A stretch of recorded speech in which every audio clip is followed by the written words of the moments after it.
You know that magical moment when you discover your husband has more creativity lending your car to his side piece than he ever had planning your anniversary? Well, congratulations to me. I just won that lottery. My name is Kendall, and I'm about to tell you how a simple case of pneumonia turned into the most entertaining revenge story of my 32 years on this planet. Spoiler alert, it involves my Honda Civic, a police report, and the most satisfying phone call I've ever made in my life. Picture this. It's a Tuesday morning in suburban Denver. I'm coughing up what feels like half my lungs, wrapped in 3 blankets like a human burrito, when I hear my car starting. Now you'd think that after 8 years of marriage, William, that's my darling husband, would at least mention, "Hey honey, I'm borrowing your car to help my girlfriend move her stuff."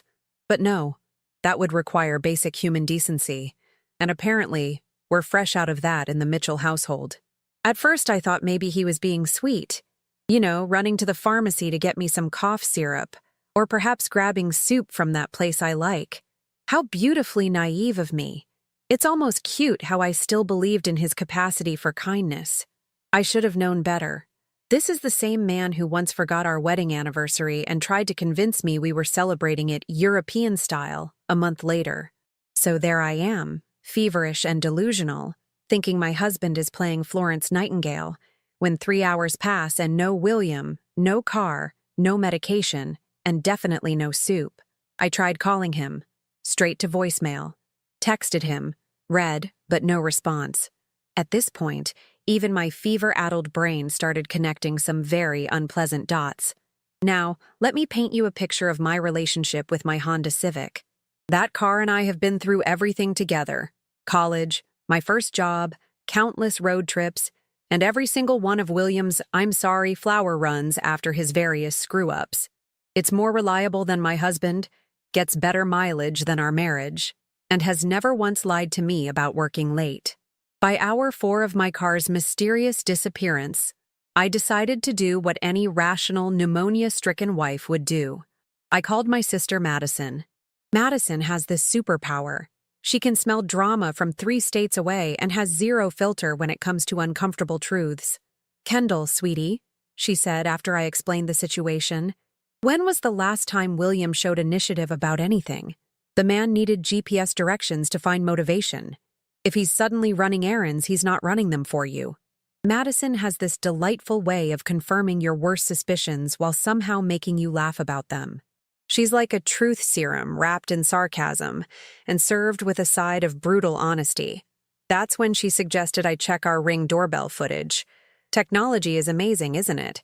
It's like having a personal private investigator that you only pay once and never have to feed. So there I was, tablet in hand, scrolling through the morning's recordings like I was binge-watching the world's most disappointing reality show. And there it was, in glorious high-definition color. My husband, my car, and a woman I'd never seen before climbing into my passenger seat. She wasn't just any woman. She was blonde, perky, and wearing what appeared to be yoga pants that cost more than my monthly grocery budget. The audacity was breathtaking, really. Not only was William having an affair, but his girlfriend had the nerve to look like she stepped out of a fitness magazine. The universe has quite the sense of humor. Here I am, looking like death warmed over, hacking up a lung. And this woman looks like she's about to film a commercial for organic green smoothies. I mean, couldn't he at least cheat with someone who looked like she'd struggle to open a pickle jar? But no, he had to go for the premium upgrade. I watched them drive away in my car, laughing and chatting like they were heading off on some romantic adventure. In that moment, I experienced what I can only describe as an epiphany wrapped in rage and seasoned with a healthy dose of, "Oh, we'll see about that." You see, William made one crucial mistake in his little affair arithmetic. He assumed I'd be too sick, too trusting, or too stupid to notice. He was wrong on all 3 counts. Pneumonia might have knocked me down, but it certainly hadn't knocked me out. And trust? Well, that died faster than my faith in his working late stories. As I sat there, watching my husband parade his mistress around in my vehicle while I could barely breathe without coughing, something clicked. This wasn't just about the car. This was about respect, dignity, and the fact that I was apparently married to someone who thought I was invisible. Well, surprise! Turns out, invisible people can still dial 911. Now, let me tell you about Alexa. Yes, that's her name, like the Amazon device. Except this one responds to "Hey girlfriend" instead of voice commands. I discovered her identity through some good old-fashioned detective work, also known as checking my husband's obviously unsecured phone while he showered. William's password was our wedding date. I know, right? The poetry of it all is just too much. The man is cheating on me with access credentials that commemorate the day he promised to forsake all others. Shakespeare couldn't have written irony this thick. Alexa works at a wellness center downtown, because of course she does. She's one of those people who probably drinks celery juice and calls it a cleanse. Her Instagram, which William had been liberally liking, was a monument to organic everything and spiritual awakening. Meanwhile, I was over here awakening to the fact that my marriage was more dead than the houseplant I'd been trying to revive for 6 months. The more I scrolled through their text messages, the more my fever seemed to burn with a different kind of heat.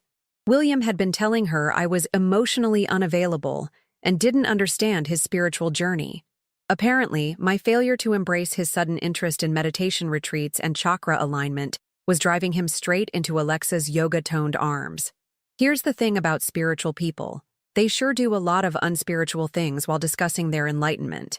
Reading their conversations was like watching someone explain Buddhist philosophy while shoplifting. Alexa kept talking about releasing negative energy while actively participating in breaking up a marriage. The cognitive dissonance was fascinating, really. But the real kicker came when I found their discussion about my car. William had told her he was reclaiming his masculine energy by taking charge of household decisions without consulting me. Alexa found this so empowering and suggested they manifest their authentic selves by taking a road trip to some spiritual retreat center 2 hours away, in my car, using my gas. While I was homesick, thinking my husband was being considerate for the first time in 3 years, I've always been amazed by people who can rationalize anything. These two had turned theft and adultery into a spiritual awakening. It was almost impressive, like watching someone explain how jumping off a cliff is actually a form of flying. The mental gymnastics required were Olympic level. Madison called back around noon, just as I was discovering William's poetry phase. Yes, you read that right. My husband had been writing poetry. About Alexa. About their cosmic connection, and how she was awakening his dormant soul. The same man who once asked me if intensive purposes was one word or two was suddenly channeling Lord Byron. "Ken, you need to hear this," Madison said, barely containing her laughter. "I drove by Serenity Springs. That's the wellness center where Little Miss Namaste works. Your car is in their parking lot. They're probably in there right now, discussing how to align their chakras or whatever. The wellness center, of course. Because nothing says, 'I'm having an affair,' quite like doing it somewhere that sells crystals and aromatherapy candles. I imagined them in there, probably sitting in lotus position, discussing how their love transcended traditional marriage concepts, while my Honda Civic sat outside like an unwitting accomplice to enlightenment. That's when the real plan started forming. See, William and Alexa made one fundamental error in their spiritual calculations. They assumed I was the kind of person who would suffer in silence, maybe cry into my herbal tea, and eventually accept my role as the negative energy they were releasing from their lives. They were about to learn that pneumonia doesn't make you weak. It gives you a lot of time to think. And I'd been thinking very clearly about the legal definition of motor vehicle theft. Here's something most people don't know. In Colorado, taking someone's car without permission, even if you're married to them, can be considered unauthorized use of a motor vehicle. It's a beautiful little law that doesn't care about your spiritual journey or your cosmic connections. It only cares about consent and ownership. I owned that car. I did not consent to its use for affair purposes. The math was wonderfully simple. But I'm getting ahead of myself. First, I needed to confirm what I suspected. So I did what any reasonable woman would do. I called an Uber to take me to the wellness center. Yes, I was sick. Yes, I probably should have stayed in bed. But sometimes life hands you an opportunity for justice, and you don't ignore it just because you have a slight case of pneumonia. The Uber driver, bless his heart, looked concerned when I got in wearing pajamas and a winter coat, coughing like a seal with asthma. "You sure you should be out, ma'am?" he asked. I told him I was on a spiritual journey of my own, a quest for truth and automotive justice. He seemed to understand that. Arriving at Serenity Springs Wellness Center was like entering a parallel universe where everyone whispers and everything costs 3 times what it should. The receptionist, a woman named Crystal, because of course it was, looked at me like I was bringing negative energy into their sacred space. Which, to be fair, I absolutely was. "Can I help you find your inner peace today?" she asked, eyeing my pajama coat ensemble with barely concealed horror. "Actually, I'm looking for my outer Honda Civic," I replied, gesturing toward the parking lot. "The silver one. It seems to have found its way here on a spiritual journey." Crystal's expression shifted from cosmic welcoming to earthly confusion. Through the floor-to-ceiling windows, I could see my car sitting there like it owned the place. Next to it was a white Tesla, because naturally, Alexa drove something that probably cost more than my annual salary.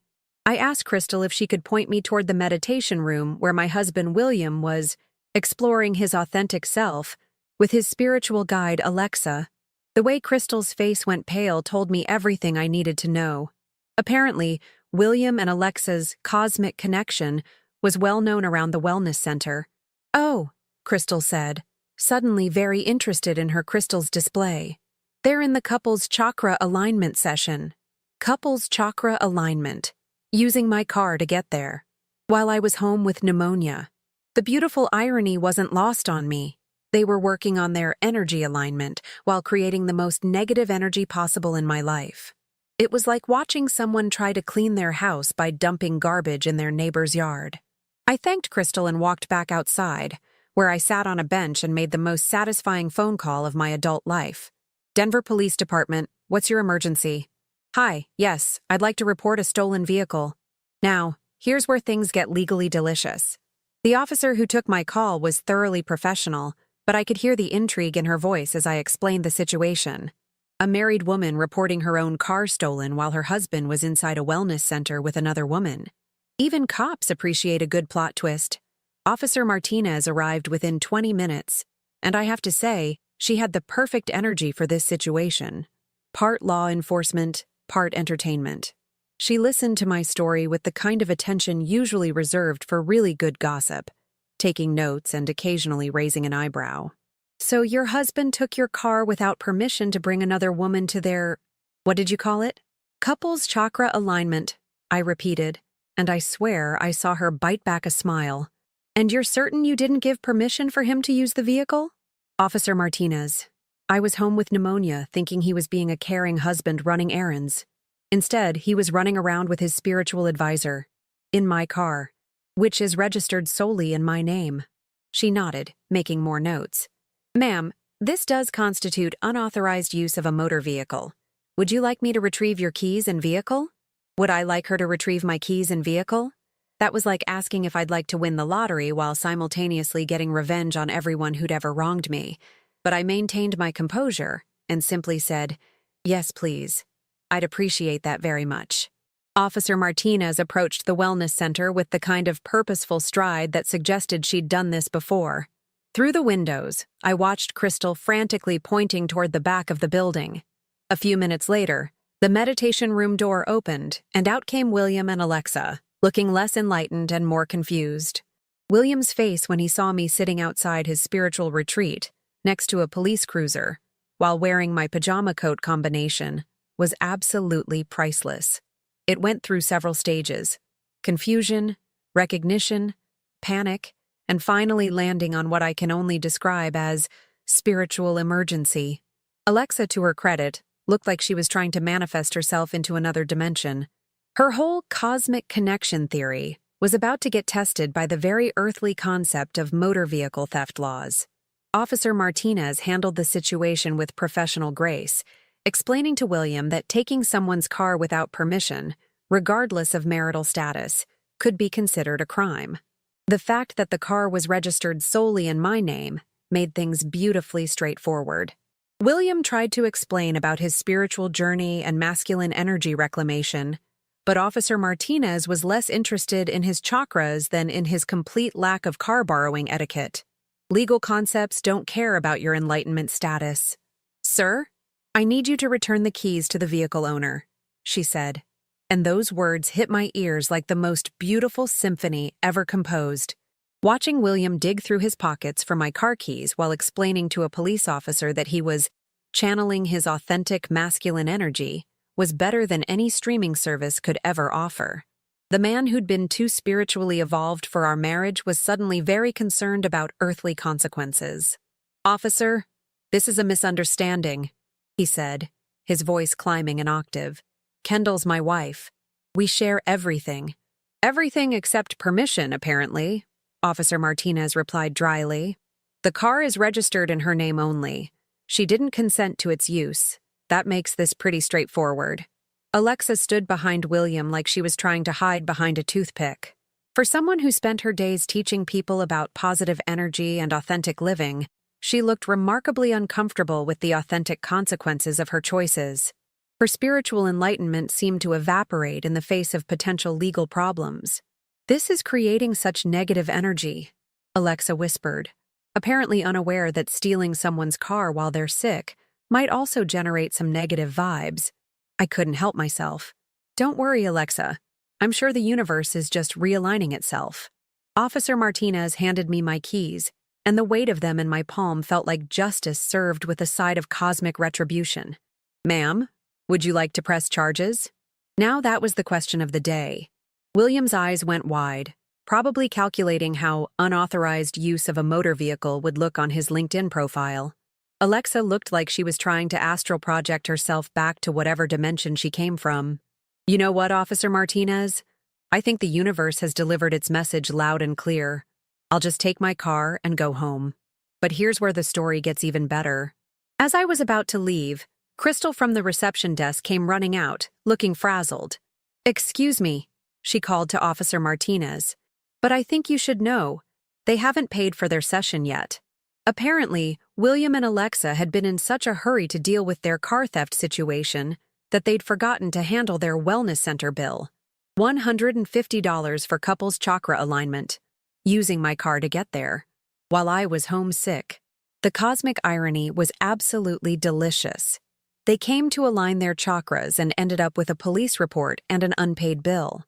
Meanwhile, I was about to drive home in my rightfully retrieved vehicle, leaving them to figure out how to get back to their respective homes without my Honda Civic. Officer Martinez looked at me. "Ma'am, they're asking if they can call someone for a ride." "Of course they can," I said sweetly. "The wellness center probably has a phone. I'm sure the universe will provide." As I got into my car, I rolled down the window one last time. "William, I'll have my attorney contact you about the divorce papers. And Alexa, you might want to realign your chakras. They seem a little off." The drive home was magnificent. My Honda Civic purred like it was happy to be back with its rightful owner. I cranked up the radio, rolled down the windows despite my pneumonia, and felt more alive than I had in months. There's something profoundly therapeutic about reclaiming what's yours, especially when it comes with a side of poetic justice. But the best part was yet to come. Because while I was driving home, basking in my victory, my phone started buzzing with text messages. William was discovering that Alexa's spiritual enlightenment didn't extend to splitting Uber fees. Apparently, the universe was teaching them both about the earthly concept of consequences. "William, Kendall, we need to talk. This is insane." Me. "You're absolutely right. Taking someone's car without permission is insane. Good thing I fixed that." "William, I can't believe you called the police on me." Me. "I can't believe you stole my car for a date." But here we are, both learning new things about each other.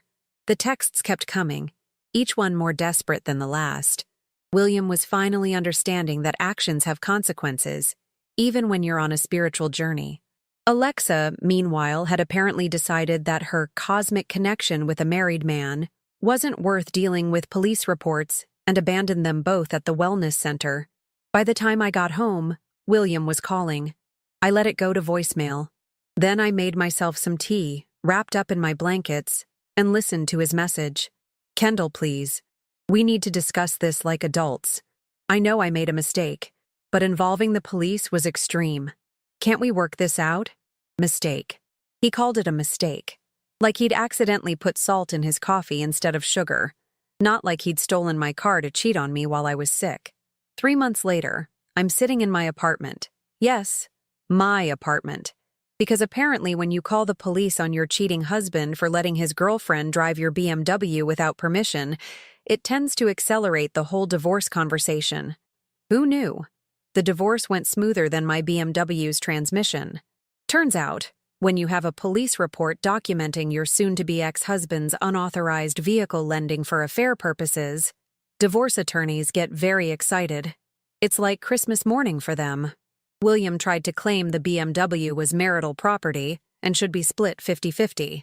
The audacity was breathtaking. My attorney's response was poetry in motion.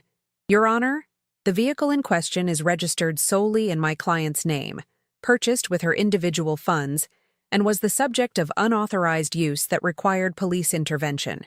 My client's husband gave a third-party permission to operate a vehicle he had no legal right to authorize. The judge, a woman in her 60s who clearly had seen every ridiculous divorce argument imaginable, was not impressed with William's claim that he deserved half of a car he'd essentially helped steal. She looked over her glasses at him and said, "Mr. Mitchell, I'm not in the habit of rewarding people who facilitate unauthorized use of other people's property. Case closed. BMW stays with me." Alexa, meanwhile, had what I can only describe as a complete spiritual breakdown. Word around town is that she left the wellness center and moved to Oregon to find herself at an ashram, presumably one with better public transportation options. Turns out, finding yourself is easier when you're not driving other people's luxury cars without permission. The wellness center actually offered me a free session after the whole incident. Crystal called personally to apologize and suggest I might benefit from some healing energy work. I politely declined, explaining that I'd found all the healing I needed in the form of justice, and my BMW keys returned to their rightful owner. Madison still brings up the story at family gatherings. She's turned it into this epic tale of sisterly justice, complete with sound effects when she gets to the part about Officer Martinez making Alexa return my keys. According to Madison's version, I'm practically a feminist superhero who conquered adultery with nothing but a police report and perfect timing involving a BMW. My BMW is doing great, thanks for asking. We've been on several road trips since the incident, just the two of us. No unauthorized drivers. It's amazing how much more enjoyable luxury cars are when they're not being operated by people who steal them for spiritual purposes. I did hear through the neighborhood grapevine that William had to take 3 buses to get home from the wellness center that day. Apparently, Alexa's spiritual enlightenment didn't include sharing her Tesla with stranded affair partners who facilitate vehicle theft. There's probably a lesson about karma in there somewhere, but I'm too busy enjoying my life to dig too deep into cosmic philosophy. These days, I work from home, recovered completely from both pneumonia and marriage, and I've discovered that my sense of humor got significantly sharper after being betrayed. It's like emotional trauma gave my sarcasm superpowers.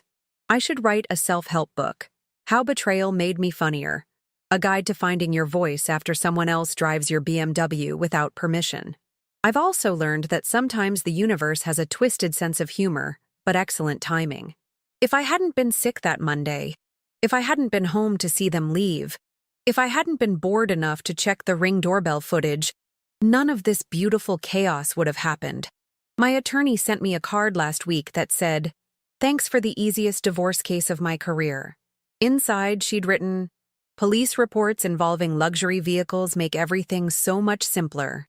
I'm thinking of framing it next to my BMW registration, both symbols of things that are mine and mine alone. The funny thing about betrayal is that it reveals people's true character, including your own. I discovered I'm the kind of person who calls the police when someone drives my BMW without permission, regardless of our relationship status or their spiritual journey. William discovered he's the kind of person who facilitates vehicle theft for enlightenment purposes. Alexa discovered she's the kind of person who abandons ship when unauthorized BMW usage gets legally complicated. We all learned something valuable that day. I still drive past Serenity Springs sometimes, just for the smile it gives me. They have a new sign out front. All visitors must provide proof of vehicle ownership and authorization. I like to think I contributed to that policy improvement through my educational police report. In the end, I realized that trust isn't just about fidelity. It's also about not letting strangers drive your BMW while you're sick. And sometimes, the best revenge isn't getting even. It's getting your keys back and driving away from people who never deserve to be in your driver's seat anyway. The universe works in mysterious ways, but apparently it has excellent taste in justice and luxury vehicle ownership rights.